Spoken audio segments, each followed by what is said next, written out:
Before we tell you more about the US presidential pardons, listen to this. No, I'm not above the law. I never want anybody to be above the law. But the pardons are a very positive thing for a president.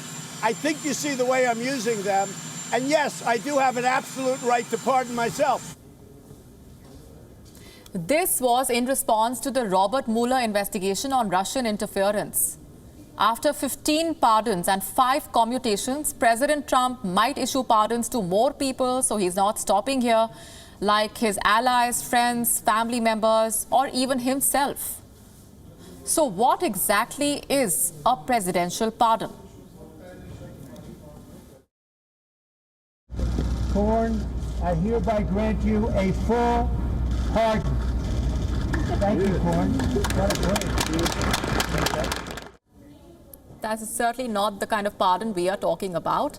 The pardon comes from the US Constitution, which lists the power of the executive branch. And essentially, presidents have a broad authority to pardon any number of crimes.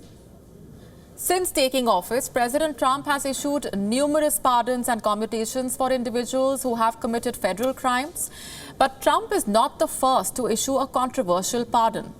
Let's talk about some of the most notable pardons in American history. George Washington issued the first presidential pardon in 1795. He pardoned 2 men who participated in the protest known as the Whiskey Rebellion. This rebellion came after Washington proposed a tax on whiskey in order to shrink the national debt after the Revolutionary War. On Christmas Day in 1868, President Johnson made a massive gesture of forgiveness. He granted full pardon to all soldiers who fought for the Confederacy during the Civil War. After facing the threat of impeachment from the Watergate scandal, President Nixon resigned in August 1974 and his vice president Ford took office. A month later, Ford announced his decision to pardon his disgraced predecessor. Congress was preparing to investigate Nixon for obstruction of justice, but Ford decided it would only polarize the country further. The owner of the New York Yankees, Steinbrenner, was convicted in 1974 on 14 criminal counts. Steinbrenner had pleaded guilty to the contributions and was forced to pay a $15,000 fine for his crimes. Though he never went to jail, Reagan issued him a pardon in 1989. In what was seen as a pretty clear case of nepotism, President Bill Clinton issued a pardon for his half-brother Roger Clinton in 1984.